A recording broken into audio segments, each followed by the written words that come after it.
So Paul, I also wanted to mention, I'm sorry about the computer, but I've got about 13 people online. So there's group the people that are Sure. registered as well. So just that's why I have the computer too. No So I'll be problem. looking at try to look at I both of you. understand. Thank you. Thanks so much.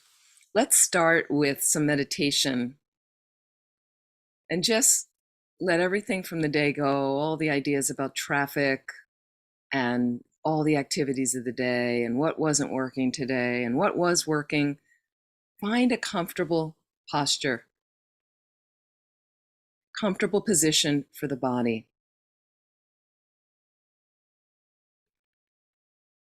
Find that extension for the spine. No problem to meditate sitting in a chair. Just have your feet straight down so the body's balanced.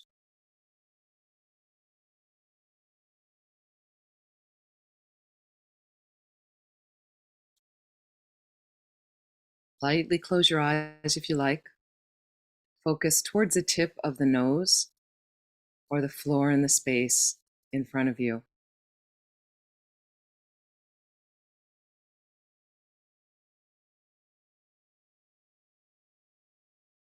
Focus right now on a very deep inhalation, letting distractions go with a very deep exhalation.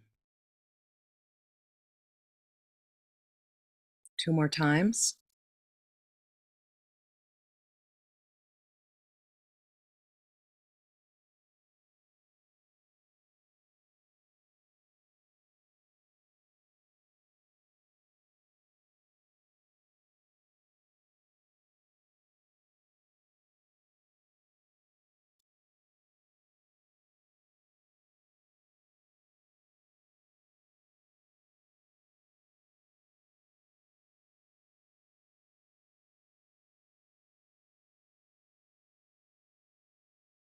As you settle the mind on a normal, natural breath, take a couple of minutes to start at the top of your head, moving down through your whole body, bringing as much relaxation as you can to the body. So, noting places you're holding tension.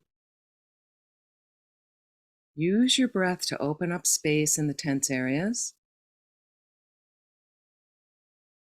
Use your exhalation to release that tension as much as possible.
Take a moment to reflect on your purpose for being here this evening.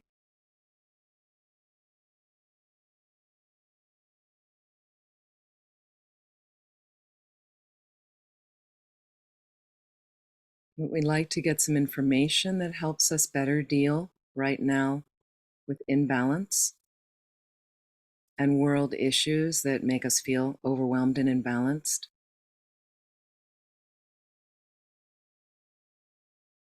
Wouldn't that be great for our own lives and our own minds? But what about everybody else?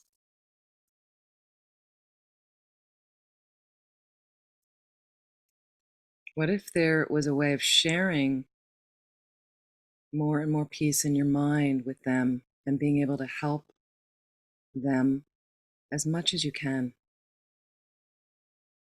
because you feel more balanced, more able to deal with the external reality better?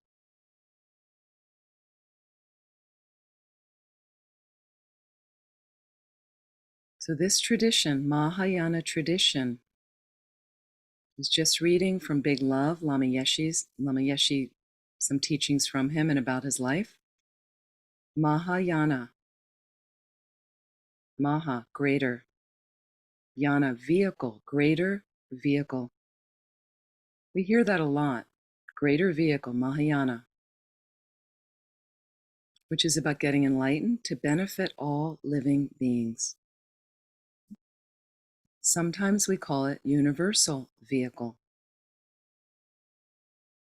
So it's not just getting myself out of the mess, getting myself happy forever. Getting enlightened, reaching that omniscient consciousness of a Buddha. That's what Buddha means. Fully awake, becoming fully awake. But you don't stop there. The purpose is to benefit all living beings. So in Lama, the recent part I read is he says universal education is what he calls it. Universal education. This was actually the purpose of Land of Medicine Buddha, was to promote, offer programs in universal education that I would love to do. But very related to Dharma, but maybe without all the terminology. Maybe new innovative ways to do it. Think about that on the planet. So again, take a moment thinking about your motivation right now. Why you're here right now. Can you direct your mind, your energy, as much as possible for that bigger purpose, to benefit all living beings? On the way, I want to get enlightened because that's the best way for me to do it.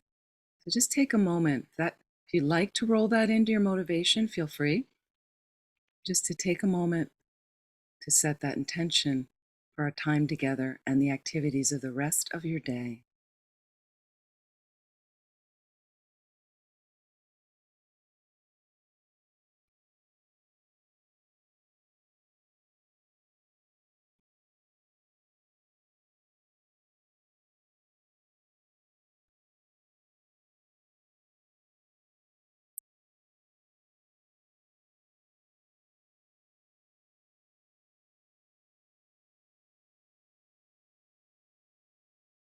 Just bring your awareness to your breath, a normal, natural breath now.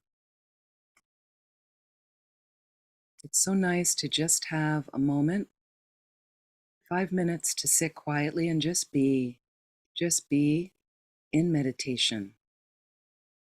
Rather than working to meditate, am I meditating? Is it working? Is this right? Just allow yourself to be, just let go.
Please relax. When you're ready, slowly open your eyes. And before you move to drink something or just notice your mind for a moment.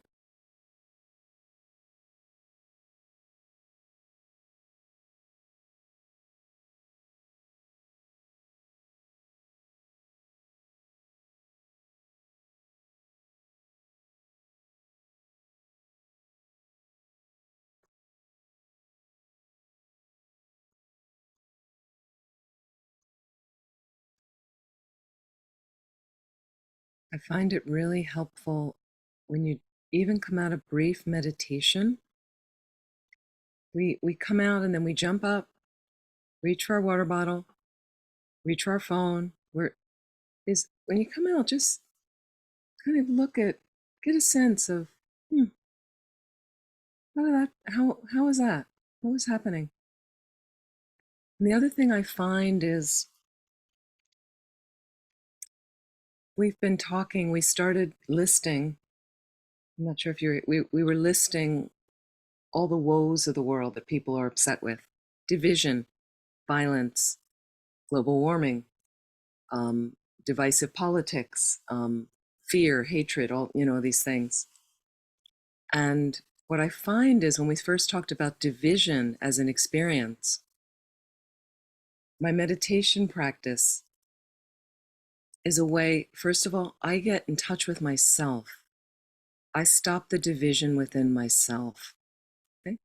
I'm not perfect. I'm not a holy being. Okay? But whether it's 5-10 minutes a day that you're able to do, we're so busy. We have so little time for stillness, right? So just even that, and it doesn't mean you need to be a great meditator and know every meditation. Okay? But just to sit, and what you notice is if you're anxious, you have fear, there's something that just didn't go well, you had a fight with your partner, your pet just passed, you have a serious health issue, is you just give yourself the 10-minute indulgence. Some people go to spas, they have the massage, they get in the steam bath, whatever, and there's this like, this is what meditation can be. It's so first I let all that stuff sift out. And I might be very agitated when I sit, very like, emails and the phone and the message. Yep. And then I just let it go.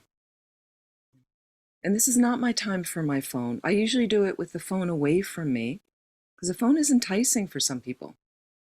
We'll put it in another room, turn it off, get silent, and then let all that sift out. Okay, there goes all the busyness, all the distraction, all those thoughts. And then you just see what's happening. It doesn't have to be any great meditation or I have to stay on the breath and just give yourself that time. Make sure the body's relaxed. We always forget that step. It's super important. We bounce in from the activities, plunk down in your seat, and then I'm supposed to be a great meditator. Really? Okay. No motivation, no relaxation. So first I get that posture. How's it feel? A little adjustment. You can adjust at any time, especially on your own.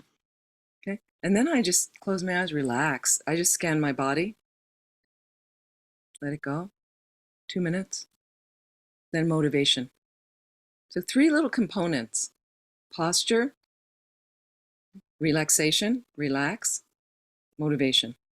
And then I'm kind of a little bit, and just be. And then and so give yourself that indulgence.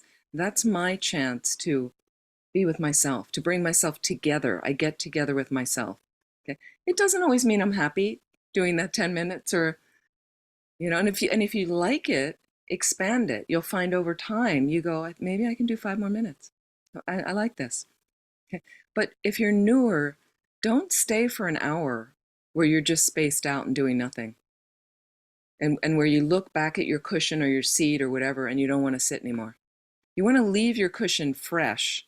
So the next time I go, well, that's kind of a neat space for me. I'm going to go back there. It's my safe space. It doesn't have to be any fancy space or that you have the pashmina shawl no, just make it comfortable. But it's nice if you can create a little place where that's my meditation space. That's all I'm doing there, because you build up some energy there if it's possible. It's hard for some people. Some people live in small spaces. That's okay. Okay, makes sense, everybody? Everybody okay? And I also just want to, I want to greet all of you because it's great to see all of you, but I also want to say hi to Kirsten now that I know who you are. It's great to see you here. Peggy reminded me, and it's lovely to have you with us as well. A new friend I met this year. It's wonderful. And great to have all of you here. Thank you so much. So we were working with speech. Last week we talked, 2 weeks ago, we talked about the 4 negativities of speech. We talked about avoiding lying, avoiding divisive speech, harsh speech, and gossip, and we were working with those. We were working with division as well as one of those on the list. And what I also wanted to talk about tonight is another one on the list is violence. I wanted to look at violence in our lives, okay? Which is a big problem, I'd say. From like, I was looking here and I'm realizing LMB, Land of Medicine Buddhists, we don't have a lot of people around, and we've had some break-ins. There's been some homeless people that have been living here. It's kind of normal in this area. Nothing major, nothing, but few things. And that wasn't like where I was living in Pennsylvania. So I was suddenly like, okay, you know. So we look at violence. There's different types of violence. Someone invading your space or somebody attacking you is severe violence, but there's also violence on the planet. Another thing we've been looking at is our way along the Noble Eightfold Path. Noble Eightfold Path. Once the Buddha got enlightened, how do you live according to good morality as the basis, building your concentration, and working on wisdom. Emptiness, which is what Amy brought up. Emptiness, okay? Which I'm happy to talk about tonight because it was brought up and it's really key. So we are going to talk a little bit about that tonight. But we were working on, part of that is right speech. And what I want to look at this next couple of weeks is right action. Right action. Also part of the first foundation of good morality, right action. We're going to talk about that in a moment. So any comments? Some people put some comments into the chat, and this is something that the co-host volunteer could look at. So the third thing, Amy, was posture, relax, and then your motivation. So again, think about it. When you come into your meditation posture, and thank you, Jonah had written relaxation. Thanks so much. When you come in from your posture, we come in from busy days, and I did this for years, plunk myself down on the cushion, and this is my meditation. The other thing I notice when I lead retreats, and this is such a cute thing, when I lead retreats that like are 10-day or even a weekend, and the first session, and there could be 30 people there or something, and everybody has their eyes closed. I look around the room, and I see everybody's like, meditation is a very serious thing. Now, it is serious. Okay, it can be serious, no question. Okay. But again, one of my lamas that used to teach here on this throne many times, Rinpa Rinpoche he used to say, in order to meditate well, you need to thoroughly disengage your nervous system. Okay? In order to meditate well, you need to thoroughly disengage your nervous system. Well, we can't thoroughly disengage our nervous system, not really possible. Okay, what does that mean? So partly it's, I need to relax. And I found it so helpful that people forget that and they go, no, I need to get to the meditation. But if you're not relaxed, you've wasted. So I find it actually useful as part of my meditation is 2 minutes. Let the stuff go from my body. And then there's more of a space to have the meditation arise organically. So you try your best. So I want to ask right now, any comments just from,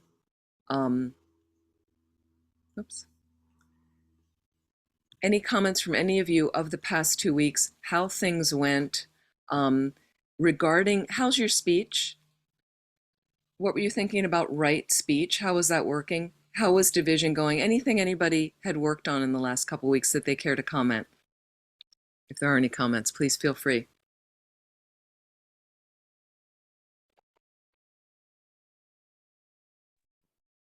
Well, my brother's been staying with me because he's homeless, and um, I had to catch myself to not call him bad names because he needs to think, and he doesn't.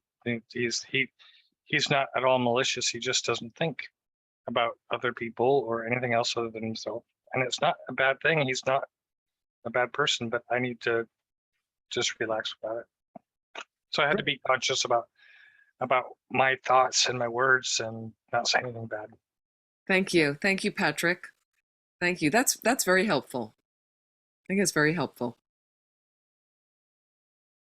And just thinking and catching yourself. I think it's, and we're tweaked by a lot of people. But right now in the world, as you know, that was the thing. People mentioned division. Everybody's, you jump bunch of, and I just notice, I'll notice, as I mentioned to you before, you're just taking a walk along the beach here in Santa Cruz, or you're in the grocery store, or you're trying to park. And how do people navigate? It's one space, and you come, and I see, and so I see some people do it so graciously. Here, you take the space. And then I see other people, no, my space.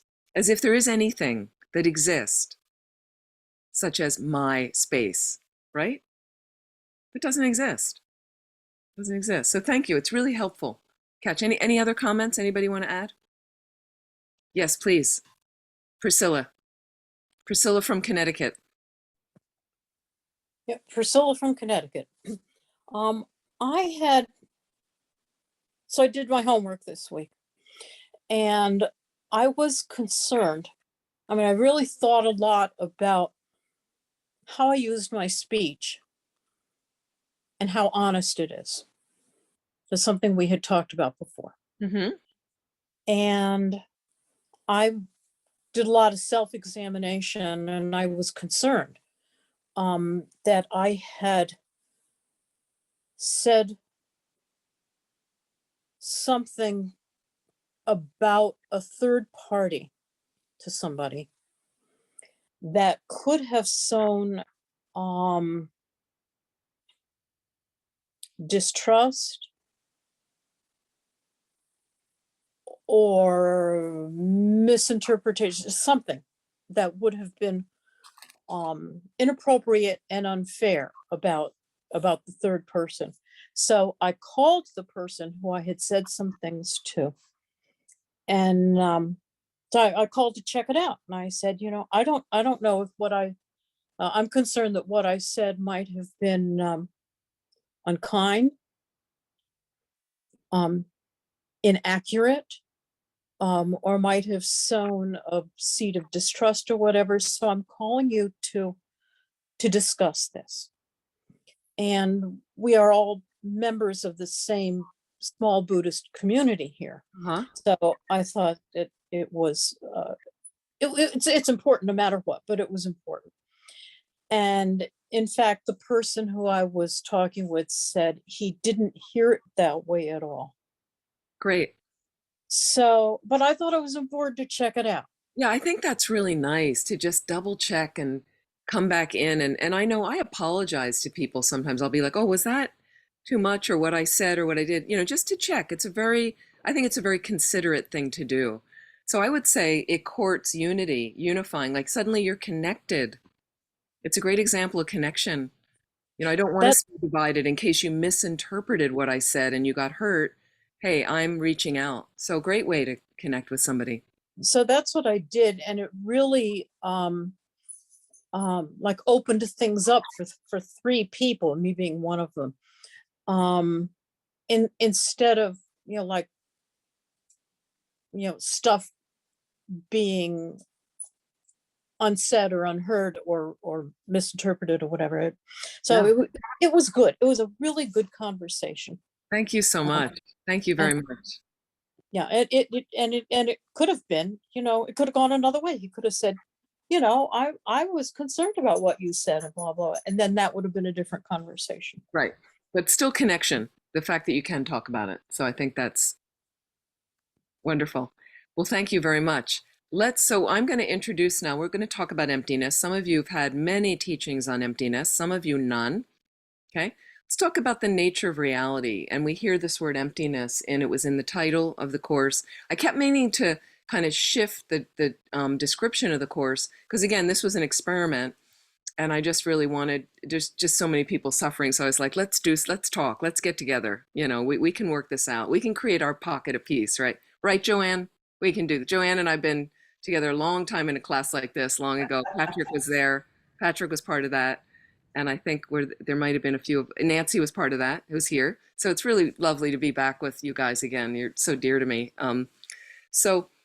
What I was thinking is, I've left the title and things. I just wanted there to be a group that we could talk about issues that are coming up. And there's going to be issues that come up in the world. And let's look at emptiness, because I also want to move into and keep working on unifying elements. Keep working on division. But if we move into violence a little bit, I thought I just picked that word, but we can use another of the list. And I can read you the list again. Okay. Let's talk about emptiness. What do we mean by that? And what we mean is it's empty of, it lacks something called inherent nature. Inherent nature. This is a little bit of a foreign terms, inherent nature. What is that? We never talk about things like that, okay? And I'll give you synonyms for inherent nature. Intrinsic value, concrete existence, existing from its own side, existing with its own nature, permanently existing, never changing existence, like that. So we get this notion of something solid, existent, for all time existing. Okay, now it happens to be the way we interpret ourselves and our reality for most part, you know. And I hear this with people. Well, that's my cup. You know, you just dinged my car owner, you know, as if that car is going to be there for all time.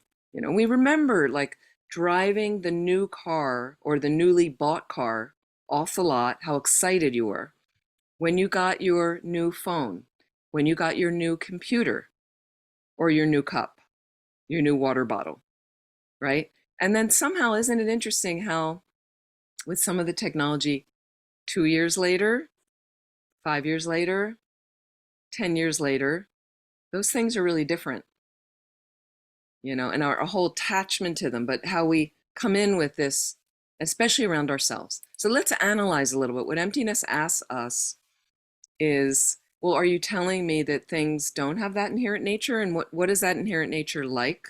Okay, so we're going to analyze in what the different schools. It's very helpful if you ever do a course called Tenets, Tenets, tenets. Okay, you examine the different philosophical schools and their view towards what exists. Okay, and the arisal of the I and emptiness and how the I exists. The I meaning myself, my sense of myself. Okay, so each school kind of further dissects, takes that I apart in different ways to define it and synthesize it until you get to the highest school, the most subtle experience of the self, that things exist as a mere, are you ready? Imputation, a mere designation. That's what's out there. That's how you exist. And that freaks people out. No, what do you mean? It's just a label? Just a label? Okay, how do we get there? Okay, let's analyze. And what they do is that you don't want to throw everything out and say nothing exists. That's nihilism. There's two extremes. That's nihilism. Nihilism's here. Nothing exists. Okay, I'm going to give you another extreme. Here's the other extreme. Reification. Reification also means concretization. Everything exists concretely, solidly, never changing. Okay. These are two extremes. And the Buddha said, no, both of them are incorrect. Both of them are mistaken notions of how you engage with your reality. The middle way means that things do exist. How do they exist? By depending on other things as a dependent arising. They arise, okay, by depending on other things. And there's three main ways they dependently arise, dependent origination, three main ways. One of them is based on, things arise based on causes and conditions. Causes and conditions. Number two, they exist, things come into existence based on their parts. Based on their parts. And number three, according to the highest school, Prasangika Madhyamika, They exist based on the mind labeling on a valid basis of designation. Then the thing comes into existence. So we're going to talk about that later, okay? Another time. And we'll talk about it tonight. We're going to, but so let me base it on the pen. Pen's easy, okay? Now, there's a conventional reality, and there is something called an ultimate reality. The conventional reality is, please, you are sitting, listening to this class, either in the room here, okay, or you're on a Zoom call in your space, and that is existing, and you exist there. So please, you need to take care of yourself. The first thing I want to say is you need to take care of yourself. Okay, don't just say, I don't exist, I can step in front of the bus. It's okay, I'm empty. Empty, no, the bus will kill you. Okay, so we have to engage practically, compassionately with our everyday reality. And that means you need to take care of yourself. But I don't want to take care of myself with complete disregard for anyone else, because everything's interdependent. Everything is interdependent, and we miss that. We forget that, okay? And it's that interdependent knowledge, meaning everything is impacting, we're all connected here, okay, that helps me combat that whole list we had about the world, helps me combat division, violence, nonviolence, political ineptitude, global warming, hatred. I could go on and on, okay? A loss of human rights, things like this, okay, is based on the interdependence. And you go, well, how am I going to affect that? We have to do it individually with our own, take care of your own mind, but with regard for a bigger motivation. With regard, I'm on this path to deal with my mind to reach a place where I have more capacity, more and more and more capacity to benefit all living beings. For me as a Buddhist, and you don't need to be a nun or a monk. As a Buddhist, I did this for a long time as a lay practitioner, right? Is I made a commitment to that. That's how I want to live my life, okay? Is I really want to try to help beings. And then I realized that just doing it externally was kind of futile and difficult. And so when I started to get some internal practice with meditation, study, reflection, okay, that started to inform the external, making it more possible for me to deal with distrust and hatred and negativities from outside and from myself, making me more compassionate with people I was interacting with.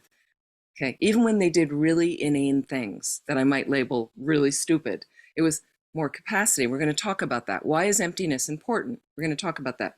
Let's analyze this. Okay, so according to conventional reality, if I hold this up, okay, based on being in this part of the world with our language right now, most people are going to say, you're holding a pen.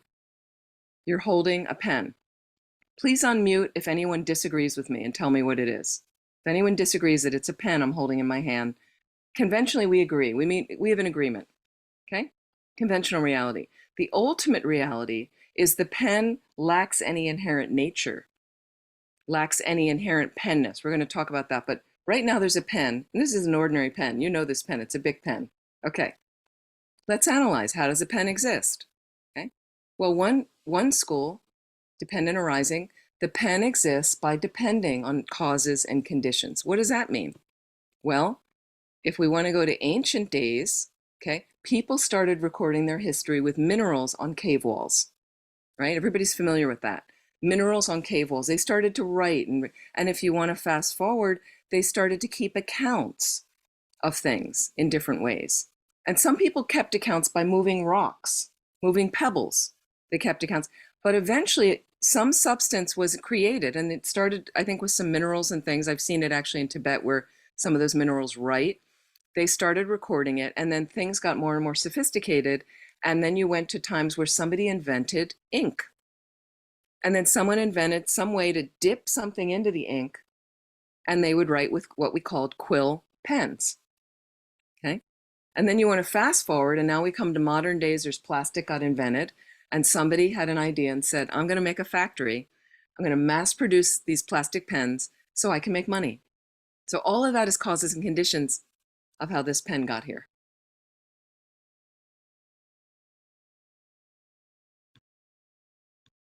Is everybody with me? Let me know if I've lost you. Okay, we're all there together. Okay, now, next school, next idea. The pen also, it comes into existence based on its parts. Based on its parts. Okay, well, what are the parts of the pen? Well, cap, yeah. I might even call this bottom, but it's arbitrary. I might call that top. Or you can turn it like this and say bottom, top, doesn't matter. Then it's got that little plastic piece, okay? It's got an ink cartridge. It's got the little metal thing down here. It's got ink inside, and it's got that plastic tube, and it's got the plastic tubing. Okay, it's pretty simple. It's easy. So I'm going to say those are the parts of the pen. So, okay, great. Is this pen? Anybody? No, I've got people shaking their heads. Not pen. Okay. If I took this little metal thing off the front, is that pen? No? Paul's shaking his head. No. Okay. If I took the ink out and had the ink in a little, even if I had the ink cartridge out, is that pen? No. People are going, no. Okay. Anybody disagree? Okay. So basically, we can very clearly, quickly see all the parts of the pen pretty easily. Okay. And each part, you're going to say, that's not the pen. That's not the pen. Here's where we get hooked. People go, okay, there's no pen in the cap. There's no pen in the tube. There's no pen in that little end thing. But Amy, when you put it all together, the pen is there. Is it? Is it? What do you think? Okay, some people are, yeah. Okay, but wait, now think about it. Think about it. I analyzed my car for weeks doing this to have less attachment. This is years ago. Okay? We just looked at all the parts of the pen and we didn't find pen there. No pen in any of the parts. Think about it. There's no pen in any of the parts. How is it possible when you put all the parts together that there's a pen there? Okay? So think about this. Let's take it one step further. Okay? So with all the parts of the pen, they come together in a certain configuration. According to my consciousness, with the karmic seeds I have in my consciousness, okay? Seeds that got planted in the past with my body, speech, and mind, okay? They cause me to experience this construction in a certain way, okay? And this comes to me to be a valid basis of designation for pen, okay? It has to be a valid basis of designation. So the parts come together to form what I would call a valid basis of designation. This is not a valid basis of designation for pen. This is a valid basis of designation for cup. Okay, so you have to have a valid basis of designation. The highest school then says, my mind takes in that data, D-A-T-A, that information. And then according to my language, according to the karmic seeds ripening, I impute something on this configuration, on this valid basis of designation. In this case, pen. And then the pen comes into existence. Think about it. Okay, the middle way is there's no inherently existent pen there at all. There's no inherently, concretely, solidly existing from its own side pen there at all. Because what inherent existence imputes is what it means of things that are solid in time and space. They cannot change. They're always that thing. They're frozen in time and space. They don't come from other things. This is what inherent existence implies. It has no ability to come from something else. It's always that. That's not this pen. We know that. We know it came from other things. We know it's moving right now. Molecules moving in a certain configuration. Slowly, because it's solid, but they are moving. They are changing. The ink is running out. Eventually it will lose its penness. Like that. Okay, so slowly, once again, inherent existence implies it has no ability to change. It doesn't come from anything else. It's always pen, okay? So again, my consciousness is imputing on this based on my language, my skills, my past karma. I look at the configuration of a valid basis of designation. I'm going to break down the valid basis of designation now. Let's talk about that. Okay. I'm going to call this valid basis of designation a plastic cylindrical tube filled with ink that writes. I want you to first think about it as a plastic cylindrical tube filled with ink that writes. Can you look at it that way, as a plastic cylindrical tube filled with ink that writes? Really look at it now like that, as a valid basis of designation.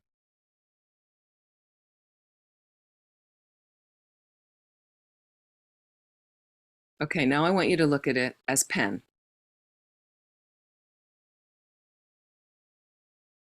Anything different? What's different? Is it Yeshua? Am I saying that right? Do you want to unmute? Yeah, thank you, Venerable. I think the difference is because like the way I learned it to discriminate, both times allowed me to see it in a different ways. Think, when you said, it's like definitely if there's no there's not a pen in any of the parts, when the parts come together, there's still no pen. So Okay. I guess that's what allowed me to differentiate. Is it a little looser for some of you? And how do you pronounce your name? Joshua. Yeshua. Okay, great. I wasn't too far off. Is there some looseness for some of you when you look at the valid basis of designation? Plastic cylindrical tube filled with ink that writes. For me personally, it's a little lighter in my mind than pen. Is it like that for you, Paul? Yeah. A little bit, Paul says. And so now here's the problem, okay? Due to our ignorance, okay? Due to our fundamental ignorance, what does that mean? We're confused. I don't know if I'm confused. I don't know about any of you. I don't know your minds, but I'm confused at times, okay? That's just normal for a normal consciousness, okay? Buddha consciousness is not confused. It's clear about the pen and everybody else on the planet simultaneously, right? But our consciousness, we get confused. I'm going to talk about this a little bit more, how we get confused, okay? Pen is mundane. Pen is easy. You take my pen, this 10, I'm not going to be that upset. It's not really worth much, okay? But what about when somebody threatens something in my life that's worth much? That's a problem. Okay, but let's keep analyzing the pen first.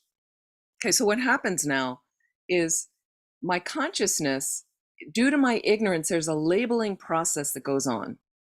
And I miss it because of my fundamental ignorance. That covers over the labeling. So what appears to my consciousness is plastic, cylindrical tube filled with ink that writes. And immediately in the next moment, due to my ignorance, I impute pen on it. Okay, I right away put pen. But then what arises due to my ignorance is a concretely existing pen. I don't see that my mind just labeled on the pen. I miss that, miss the labeling step. And a concretely existing pen arises to my consciousness. That's not the only problem. That's part of the problem, okay? That I miss the labeling process. Here's the problem now. An inherently existent, solidly existent pen arises to my consciousness. I don't know that my mind just labeled on a valid basis of designation of a plastic cylindrical tube filled with ink that writes. I see solidly existing pen, and now I say mine, my pen. And that's where all your suffering starts. My car, my cup, my phone, my husband, my wife, my kid, my dog, okay? That ownership, it's incorrect thinking. It's incorrect thinking. And then people say, okay, all right, I understand. What happens when somebody threatens my kid? Okay, this is what we need to do. What happens with violence on the planet? What happens when the guy at work is just mouthing off about how great this politician is that I can't stand? And he just continually does it, and it's so annoying, and what do I do? Okay, so what you do is there's several components. These are not easy. I'm sorry. I don't have a pill for you to swallow. I'm really sorry. That's the easy way. Doesn't exist in Tibetan Buddhism. If you want that, find something else, okay? So first off, I've got my meditation practice. I'm building and designing and creating as reasonable as it is for me in my life, as realistic, what's possible. I've got that inner practice. I'm going to build and I'm going to create and I'm going to use that time. Then I have another component, number 2. I'm going to try to read some Dharma books now and then. Have that soaking in my mind, okay? I'm going on another level. I'm just going to put this into number 2. Maybe I need to decrease a little bit of some time wasting activities, right? You know what I mean, okay? We all have those, okay? I'm going to decrease that and get to those Dharma books I want. Number 3, a little study. Can I get to study? What I do is I don't have a lot of time right now to study, but I pop on, there's a certain class happening. Sometimes Lama Zopa Rinpoche, he's got podcasts, he's teaching. And sometimes I might even just be cooking something, but I put Rinpoche on in the background to hear. That's what's going into my mind.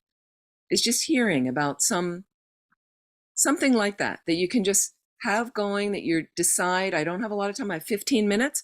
Let me just pull into this little thing right now and have that going on. Again, it's your choice, these little components, okay?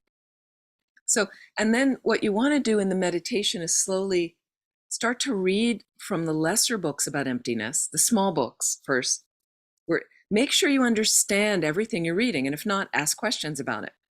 Does this make sense to me? Then go into some of the deeper books on it. And again, make sure you understand what they're saying, right? Then learn how to effectively meditate on emptiness. Okay? And the more you can do that, the more you soak your mind in that thinking, it really starts to change the course of your life, okay? So partly what will happen is in between formal meditation sessions on emptiness, okay? You're analyzing when you can. You're analyzing. But I'm not kidding when you can. When I say it, what happens is you're building more of this habit into your life. You're building more of this habit into your life, okay? And I give you an example. So I have the good fortune to be a nun and often living at Dharma centers, where the influence there is there's a lot of people that are practicing Dharma, Buddhist philosophy and things. So years ago, I was at Vajrapani. Some of you know that time, and I was involved with you guys at that time, a few of you. And there was another monk. There was a monk living there. And one night we went to the movies in Santa Cruz. Monks and nuns, sometimes we go to the movies. So we went to the movies, okay? I think I told this story before. But when we left the movie and we're in the parking lot, and to drive back, as you know, to Vajrapani, it's quite far. It's a winding mountain road, and it would take us, almost an hour to get back slowly. But we were in the parking lot, it's night, and there's a tree in front of the car. Okay? This is what monks and nuns do, but not just monks and nuns on their day off. This is what Dharma practitioners sometimes do on their day off, okay? And somehow we got into a conversation about emptiness in the car. And we started analyzing the tree in front of us. Okay. So what I mean is you go to your movie, you do your thing, you have your break, right? But somehow that was in our minds.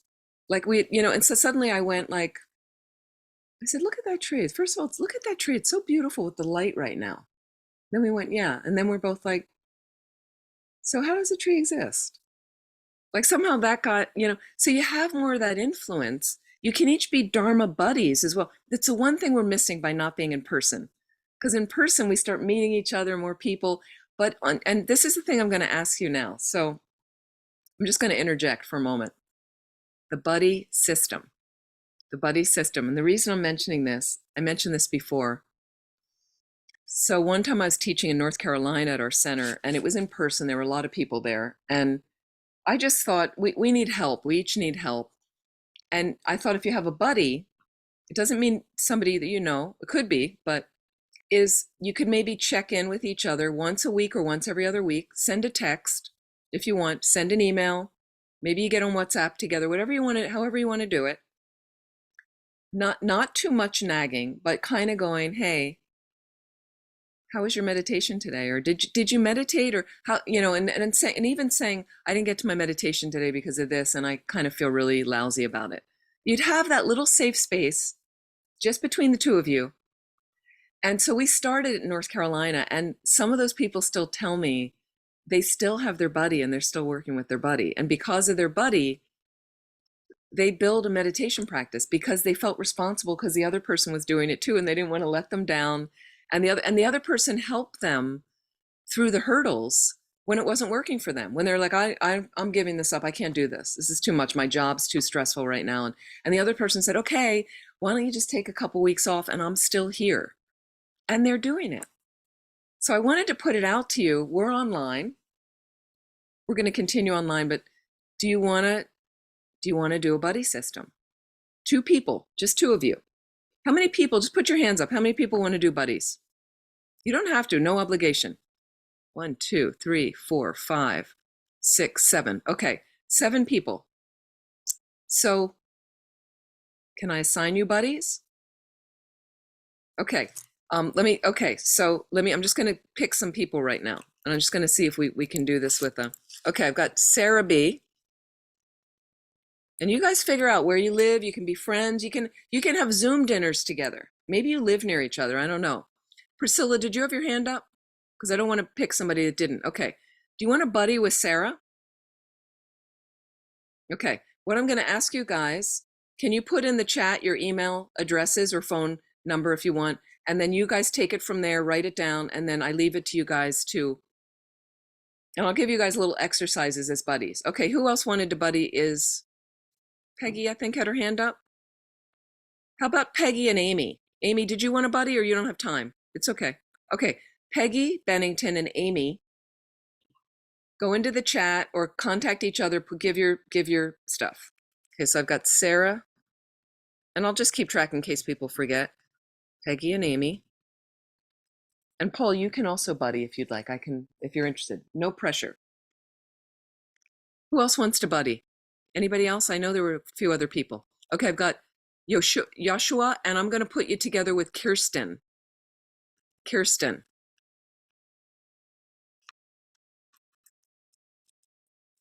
And the reason I'm kind of changing it up, because I know that Peggy and Kirsten know each other. So feel free, Peggy and Kirsten, if you want to get together and you're kind of, we can always change things, but it's neat to meet somebody else, because some of the people I put together, they seemed really different, and they ended up becoming really good friends. So it can work that way. Okay, now I think we had an uneven number. Who's left that wanted to buddy? Did I miss somebody? Who's out there? Anybody else? Feel free. Okay, are we all set? Because really, we can continue. We can see in future classes if there's other people that want to do it. Okay, so we've got people. Great. We'll start with 3 pairs. And here's what I'd ask you to do, and just see if it's helpful. If it becomes interference, don't worry about it. Is if you can check in once a week, and literally it can be one text. How's it going? And it might be, hey, did you think about your motivation today? Did you remember to relax? Ha ha. Make it funny, make it amusing, make it fun, be yourself. And if you guys select how much you want to be in contact. Some people want to be more, some people less, it's okay. But decide on your agreement that it works for both of you, how you're going to contact each other,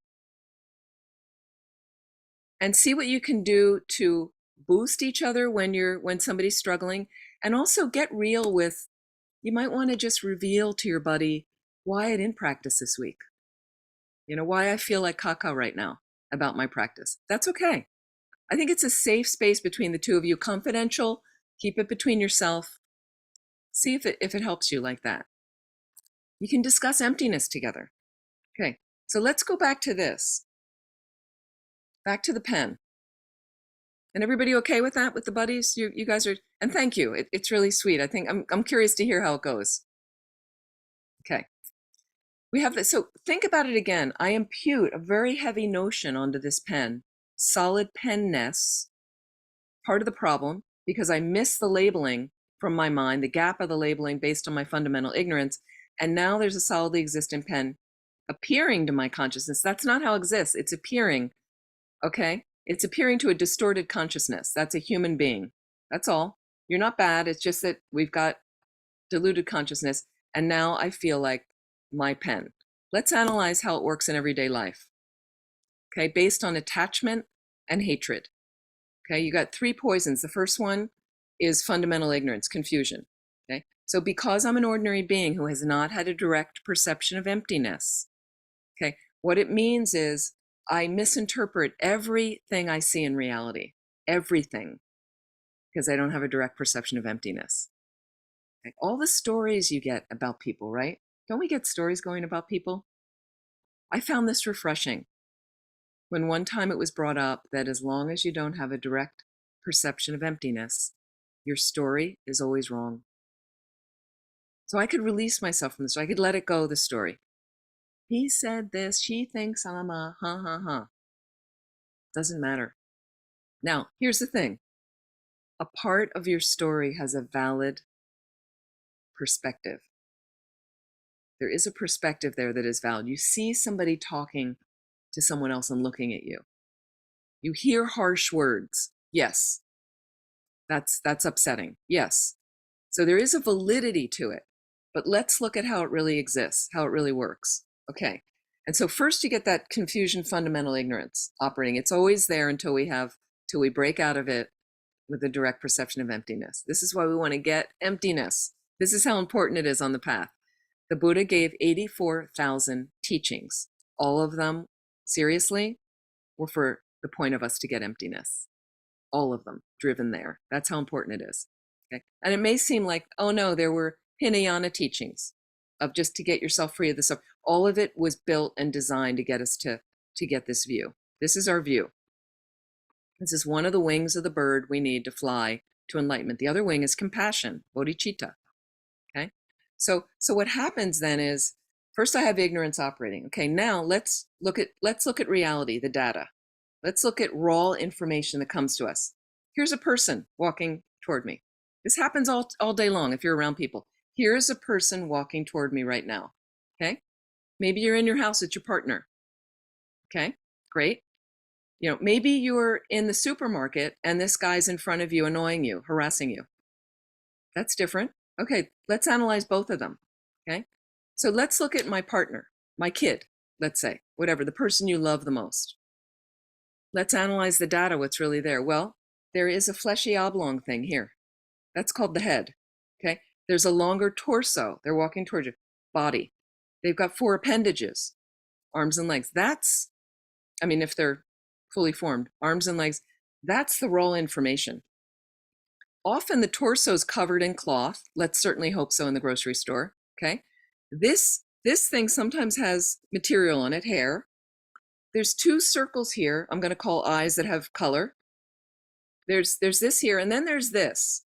This can be a little problematic for us because what happens is this opens and sound comes out. I'm just giving you the basis, raw basis. Sound comes out of this. Okay, now, here it is, my beloved that I live with, my partner. Okay, they walk across the floor, okay, coming in the house. Here they are. They get home from work, or they're coming in, or I meet, hi. Okay, now what happens is, based on the imprints, and this is how karma and emptiness works together. This is why it's so important to understand karma with emptiness. There's seeds planted in my mind stream. Seeds in my mind stream. How did they get there? Past activities of my body, speech, and mind. Karma. Action. Okay, imprints. Every activity makes an imprint in my consciousness. Okay, right now there's some positive seeds ripening in front of my partner. Positive seeds ripening in front of my kid, in front of my dog, ripening. And the dog would just be a different valid basis. Something covered in fur, lower on the ground perhaps, but tongue hanging out of its mouth. But you get the idea. You can break it down to the raw information that's there. Okay, based on the karmic seeds in my consciousness, I interpret I have a positive seed ripening right now. Where does the positive seed come from? A positive past deed I did. Okay, definitely gets you happiness. And then I interpret on that data of the head and the thing, and this opens and they say hi, and I impute on that, project onto that something positive. I like that. I want more of that. And sometimes we grow attached to that. That's how attachment gets fostered. What I'm actually doing is vomiting a projected fantasy onto that raw information, that raw data. Okay? Attachment does that. I'm over embellishing what's there. Not seeing clearly, I'm over embellishing. We certainly do it with our kids, with our pets. And it's almost like I always think of, I don't know, in the old days, I'm really dating myself. There was a board game we played called Candyland. Some of you remember Candyland. Okay. Well, there was a big gingerbread house at one point and dripping and icing. And that's, I vomit this, and with cause of attachment, I vomit this projected fantasy onto the reality that's really there, dripping with something glorious, amazing, wonderful. We remember, a lot of us remember, but probably remember when you fell in love.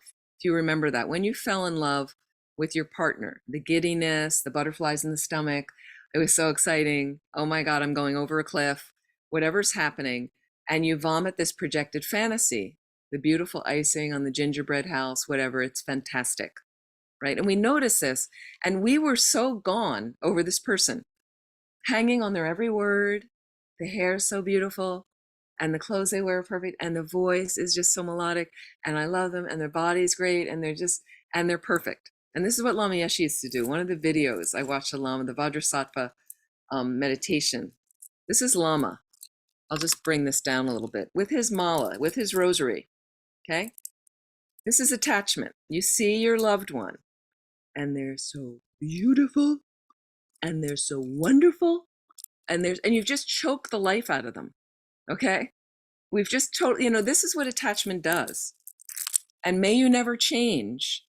May I always hold you like that. But it's interesting because there were people we were in love with that we're not partnered with now, that we ended up breaking up with. But in the beginning, they were amazing. It was perfect. So things change based on karma. I never saw reality clearly. I didn't really see it was there. Right? I imputed something on there. And I had people that before I was a nun and when I was involved with people, I had people, it was amazing where, 6 weeks into it, 6 months into it, and they were like, I thought that you were, and I'm like, I never said that I like to do that. Where'd you get that idea? They fantasize. They imputed. All these other things worked. And they're like, oh, I think she likes golfing. I never said that. I never golfed in my life. Okay, mini golf. Yeah. Never golfed in my life. Sorry, Peggy. Right? So, but think about how many times somebody thought you were somebody else. I thought that what? Yeah, huh? And I've done it to people. I thought you were I never said that. Okay, so that's attachment. Over embellishes, and then we cling and we need to have it. Cling, I gotta have it. I think I talked to you last week. I forget was it the Karma course on Wednesday, but just about how we go shopping sometimes and how we, and then suddenly, I didn't need the thing in the morning, but now that I'm in the store and I see it, and now that it's on sale, well, now I have to have 2 of them. But in the morning, I had no consciousness of that thing. I was perfectly happy without it. And this is the desire realm, how desire comes in and then, woo, takes your consciousness away. And it doesn't leave the mind balanced. Emptiness helps. So you might say, wow, I'm at a birthday party now. Everybody's celebrating my birthday. And these friends came together and they got a big cake and we're having a wonderful dinner in a wonderful restaurant. And I'm just on the top of the world. Everybody loves me. This is just so great. Okay. And then it finishes and you go into depression. That was so great. And this is happening, and so why don't we want to keep the mind more balanced? I can enjoy the birthday party and all the people that come and the delicious cake and the delicious desserts and the presents and be balanced and just know, I like every day's my birthday, really. That's how I think about it. But not in balance, like how kind of people. Let me think about them first, even in the midst of that. It humbles the mind, builds humility. It's not just about me. The tragic thing about our culture is it doesn't really have dharma, and it's very me focused, especially in the United States. And I see young kids. My great niece just turned 2, and I already see at 2 years old that the awareness, this is your day, and the presence, and the cake, and the focus, and everything for her. And when she gets 3, it's going to get worse. And when she's 4, when she, to the point where some kids I've seen, as you know, some of you have kids or your nieces, nephews, friends, to the point where they start saying, do you have something for me? Like what's and I saw this happen once with my nephew, my dear nephew, on his on I think it was like Christmas time or something, or and he opened a present for my mom and it was a sweater, and he was a kid, and he had a tantrum because that wasn't what he wanted. You know, as adults, we have tantrums about something. I've seen people go ballistic because somebody opened their door in their car in a parking lot by mistake. And I've seen them run over and be like, "Ah, it's my car." Really? So you want to analyze your car. Analyze your car. I remember visualizing my car, Vajrapani, in a driveway for weeks of I had the whole car disassembled in my mind, in the driveway. In my mind, I visualized.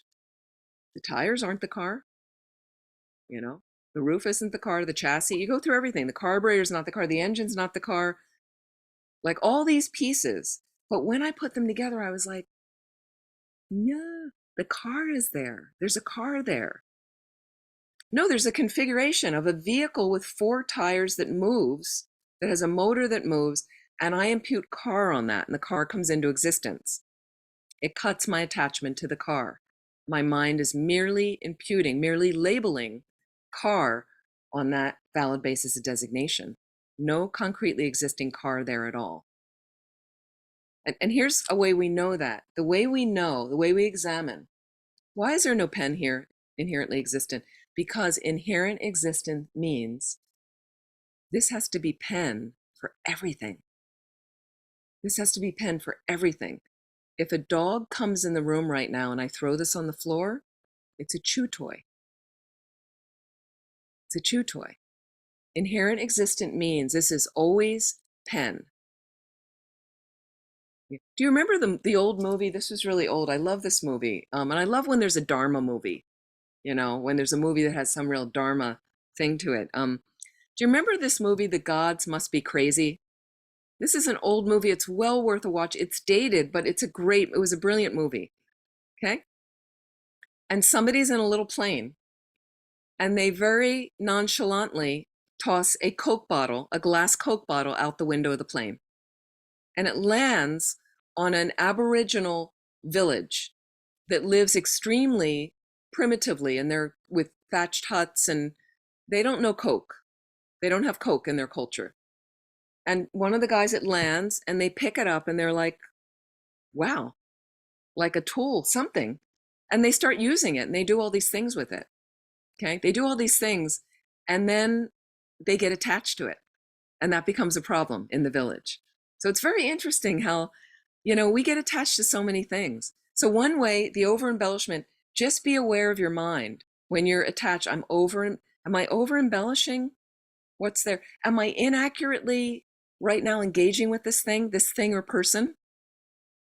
This thing or person. Like I just came back from Trader Joe's. I think we're all familiar with this store, Trader Joe's, right?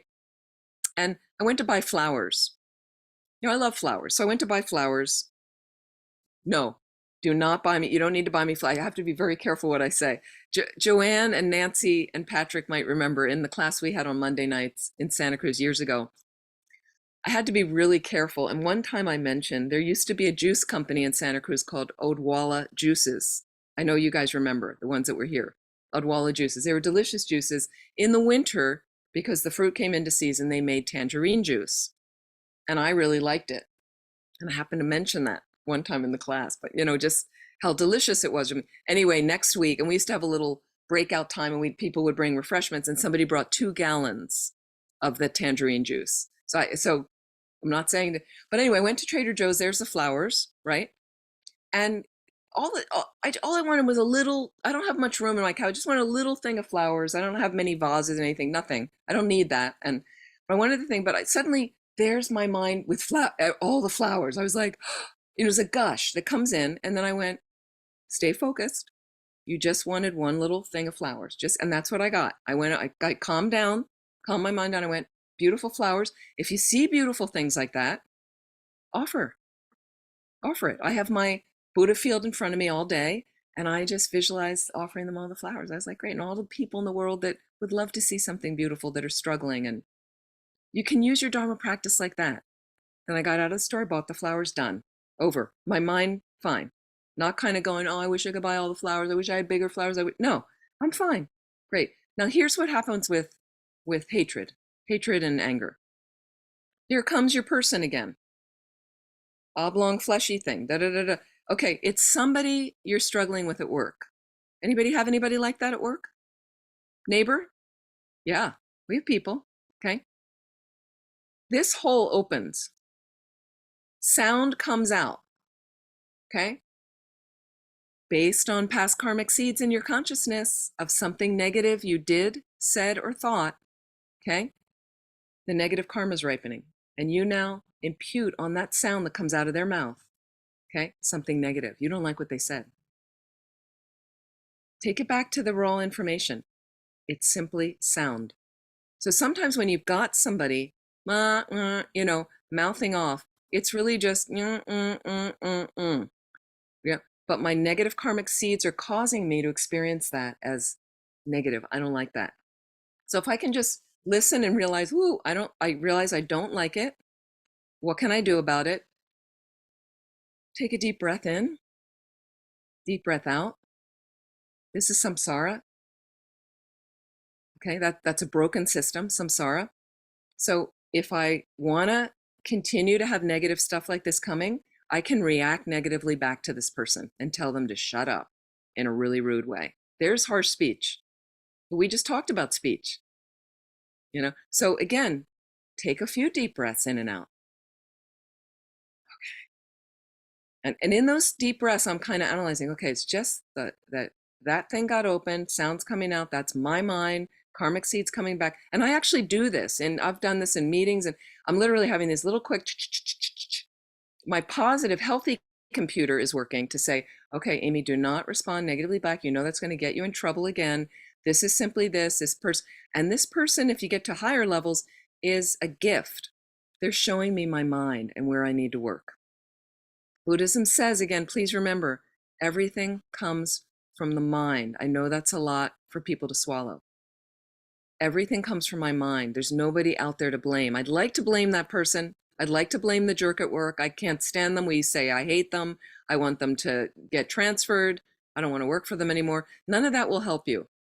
Okay. But if I, at least from a calm place, I think they're being unreasonable, what they're asking for, but I'm going to respond from a calm place.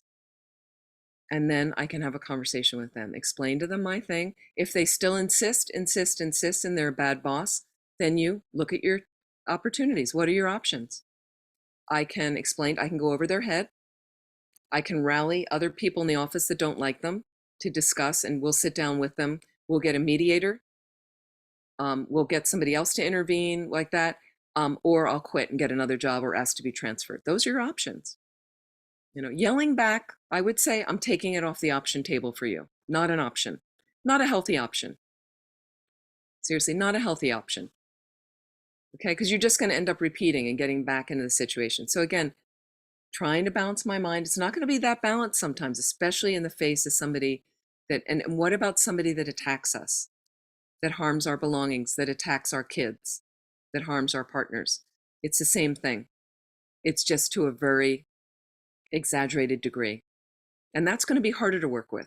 Okay. But still, if you want to attack them back, you want to get your gun, you want to shoot them. All of this does create negativity in the world. Can you diffuse it? If somebody is blatantly attacking you with a weapon, the best thing for a Buddhist to do is, can you get out of the way, harming the least people, if it's possible? Can you possibly, would you want to defend someone else? Cover for them? Would you want to try to talk the person down?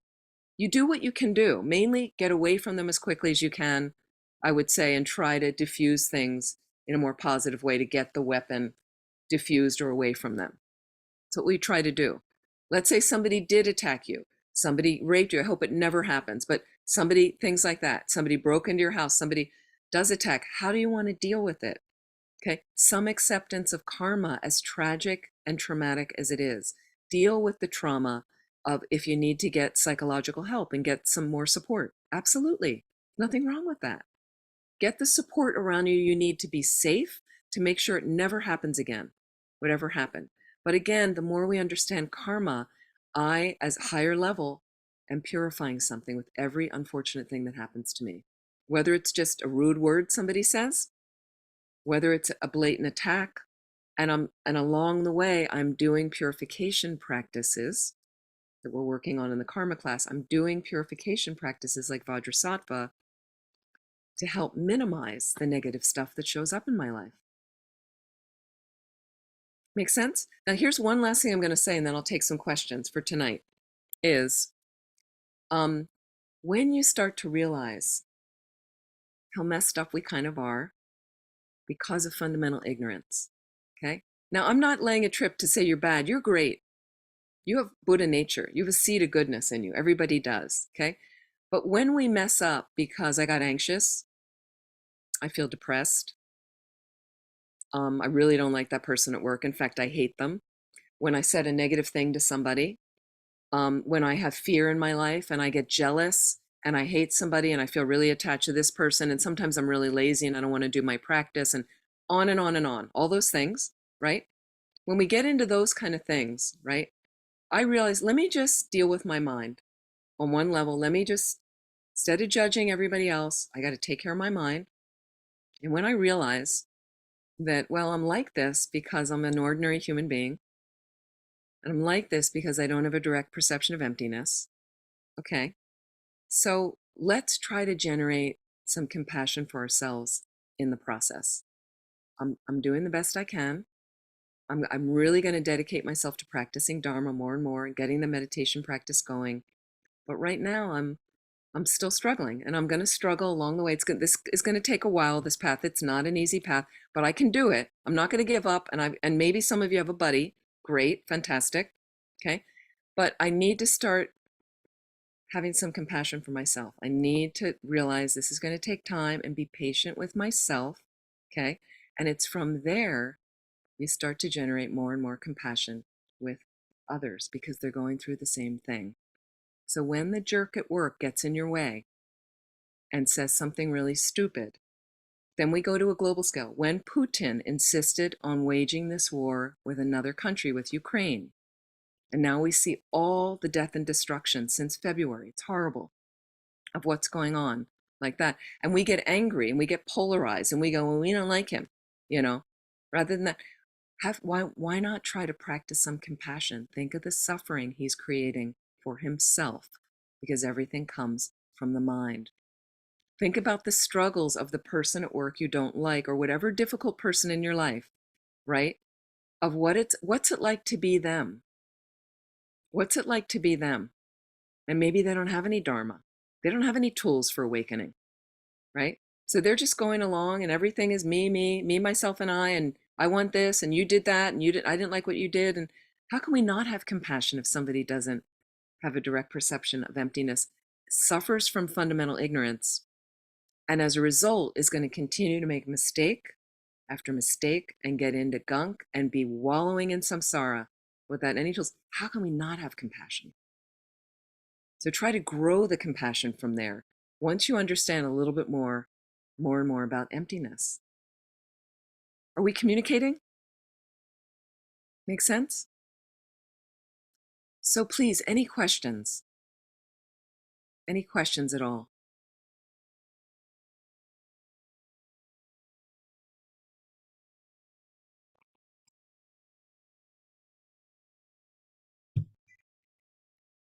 Okay, so we're okay. I'm going to stop there. And we've got 3 pairs of buddies. What I'd like you to do this week is I wanted to work on violence and right action. Let me just give you a definition with right action.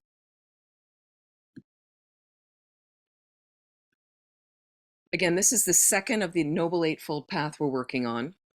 And this does fall into the part of how they're designated, how they're separated, and the Noble Eightfold Path according to good morality, concentration, and wisdom. This is part of good morality, right action. What does it mean? It means right action aims, at promoting moral, honorable, and peaceful conduct. It admonishes us that we should abstain from destroying life, from stealing, from dishonest dealings, from illegitimate sexual intercourse, and that we should also help others to lead a peaceful and honorable life in the right way. Okay, so on one level, what we're talking about is and when they say illegitimate sexual, it means adultery, staying away from interfering with people that are in relationship and you break them apart. But think about peaceful conduct, okay? Think about peaceful conduct. Could I maybe abstain from killing insects and find some more creative way to deal with them?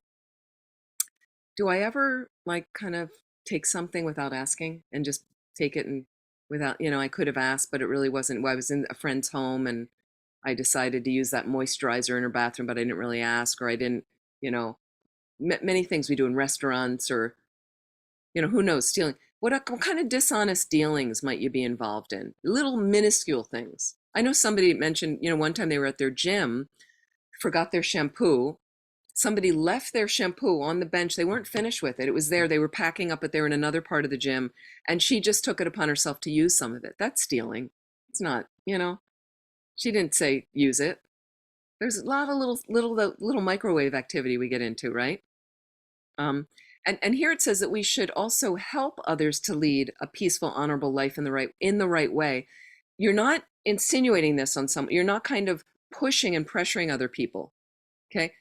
I would say be an example instead. Be an example instead. But I'm trying to refrain from lying. I'm trying to refrain from doing anything kind of devious to people. I'm trying to refrain from any harsh speech to somebody. And then I'm also going to try to work with my mind, which still has negative thoughts. Some people say to me, well, I refrained from saying anything, but my mind was just a garbage heap and I just couldn't stand the guy. Okay, be kind to yourself. That's understandable. The last thing we're fixing is our mind. So gently, but at least I notice in my mind, and then I might have a little calming thought of, I'm doing the best I can. I'm going to do my Vajrasattva practice this evening for that, and go after that thought and just plunk that thought out of there. Make sense? You try your best. Please, you try your best. So I would like to dedicate, so what I'd like you to do is look at right action based on violence, keeping you from violence. Now, violence could be, you snap at your partner. It's a little violent. There's little pieces of violence versus intentionally killing an insect. Buddhism sees that as violent. Things, like look at the little things and then look at how you deal with the bigger violence in the world. Does it topple you, or can I kind of look at, my right action might be that I'm going to write a letter to my congressperson or use that app to contact them to write about that issue that I feel strongly about. And I just feel like I wanted to do that. Maybe I'm going to go volunteer at the animal shelter to bring a little love to some freaked out animal, or whatever kind of, if any of you do volunteer work. Be a little kinder in the way I am on the freeway, how I'm driving. Or how about eye contact the next time I'm in a restaurant with the server? You see people at restaurants be so rude to people, right? I'm amazed sometimes. I'm like, geez, so that's violent. When I'll hear them go, get me another, I've been waiting for a long, So what about kindness? There they are, I have to say, I got my car washed today. I went to a place to get the car washed. It's a big, major luxury for me. I do it like twice a year, and I can't believe how expensive it was. My God, they raised, and she's like, yeah, and she's like, we raised the rates.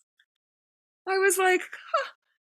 But anyway, at the end, there were two guys drying the car, and I gave them tips, right? And it wasn't a big deal, but we were all in this, I don't know, it was just the three of us and I was also got a rag and was drying parts of the car, and we were all in it together. And it was so sweet because I leaned from one side into the car, the other guy leaned in, and I'd given them the tips in the beginning, not at the end. And I just said, thank you so much. And I said it in Spanish because they were Spanish speaking. And then he leaned into the car and I'm on the other side. And then he said in Spanish, what's your name? And it was so endearing for me. I was like, and then I said, kind of, Amy, and he's like, and I said, what's your name? And suddenly there's the opposite of division. That was last 2 weeks exercise, connection. And we left and we're all happy, the three of us. Little positive absence of violence, a little antidote to violence. Again, going against division. See what you can do in the next 2 weeks. I'd love to hear, little exercises or what it does to just pick up your everyday space, help you to be happier and more buoyant. Thank you so much. Please be well, and we're going to meet online in 2 weeks. Okay, try your best with that. And, some examples, and then again, you can continue to look at your negative speech karma and work on, again, look at how you're interacting with violence and look at right action and see how that goes. Let me see if I missed anything else, but, and the main thing I would say right now, please, if you can, get that sitting practice going. Try to just give yourself that luxury. You drive around sometimes and you see a little thing on the thing, day spa, right? I think women are more focused on that than men. Day spa. And people want to go and they get a massage, they get their nails done, maybe they get a facial, and this is the meditation needs to happen. That's your day spa.